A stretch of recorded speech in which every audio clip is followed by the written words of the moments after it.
আজকের রেসিপি বরবটি পাতুরি। তো চলুন তার জন্য আমার কি কি লাগে। তো এখানে আমি আগে থেকে একটা কড়াই নিয়েছি, তাতে আমি বরবটিগুলো আগে থেকে কেটে জল ঝরিয়ে নিয়েছি। যেহেতু বরবটির ভেতরে যদি জল থেকে যায় তাহলে পাতুরিতে জল চলে আসবে, ওই কারণে আমি আগে থেকে কেটে জলটা ঝরিয়ে নিয়েছি ভালো করে। এখানে আমি পেঁয়াজ কুচি করে নিয়েছি, লঙ্কা কুচি করে নিয়েছি, টমেটো কুচি, ধনেপাতা কুচি, একসঙ্গে আমি সবগুলো উপকরণ দিয়ে দিলাম। এবার আমি পেঁয়াজ আর রসুন পেস্ট করে রেখেছিলাম ওটাও আমি দিয়ে দেবো। এবার আমি 1 চামচের সর্ষে আর 1 চামচ পোস্ত পেস্ট করে রেখেছি, ওই পেস্টও দিয়ে দেবো। এবার আমি স্বাদ মতো নুন দেব। এবারে আমি হলুদ গুঁড়ো দিলাম,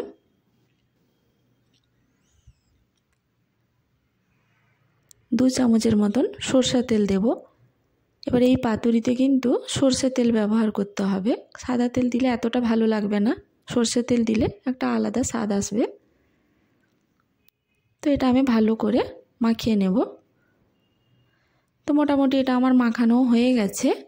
এবার আমি 4 থেকে 5টা চিংড়ি মাছ অ্যাড করব, কারণ বরবটি এমন একটা সবজি ওর নিজস্ব কোনো স্বাদ নেই, তাতে আমি আলাদাভাবে একটু স্বাদ আনার জন্য 4 থেকে 5টা আমি চিংড়ি মাছ দিলাম।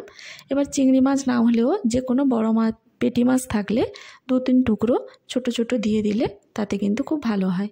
এবার আমি আরও 1 থেকে 2 চামচের মতন সরষের তেল দিয়ে ভালোভাবে এটা মাখিয়ে নিলাম।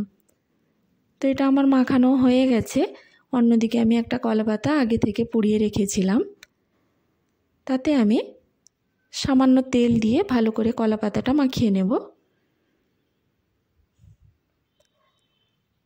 তো তেলটা আমার মাখানো হয়ে গেছে।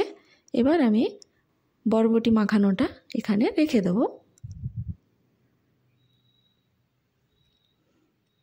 তো আমি বরবটি মাখানোটাও দিয়ে দিলাম, ভালো করে চারিদিকটা আমি সমান করে নেব।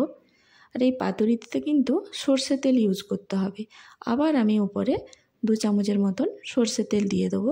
এই পাতুরিতে কিন্তু জল ব্যবহার করা যাবে না। তো আমি দিয়ে দিলাম।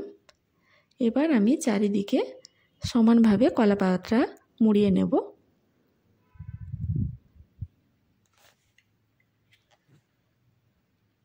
তো এটা আমার মোড়া হয়ে গেছে।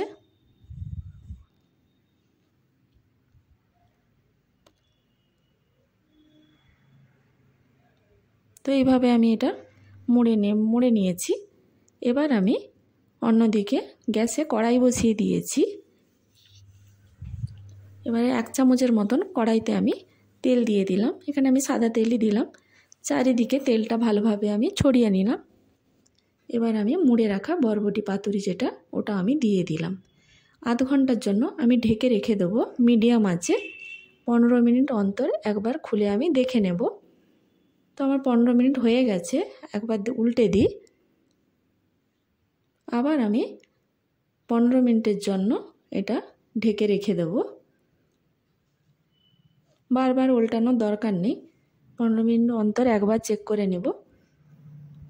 তো হয়ে গেছে আমার আবার 15 মিনিট, মানে আধ ঘন্টা। এবার আমি এটা নামিয়ে নিলাম। এবারে খুলে দেখি ভেতরটা কতটা কি হয়েছে। কলাপাতা যে কোনো জিনিস, খাওয়ার জিনিস বানালে যে দেখতে এতটা সুন্দর লাগে, খেতেও যেমন ভালো লাগে, দেখতেও কিন্তু খুব সুন্দর লাগে। সত্যি দেখতে কতটা সুন্দর হয়েছে। চারিদিক থেকে জলও শুকনো হয়ে গেছে, একটা শুকনো শুকনো ভাব এসছে। তো এইভাবে তৈরি বরবটি পাতুরি। এটা কিন্তু আমি ফার্স্ট টাইমই বানিয়েছি।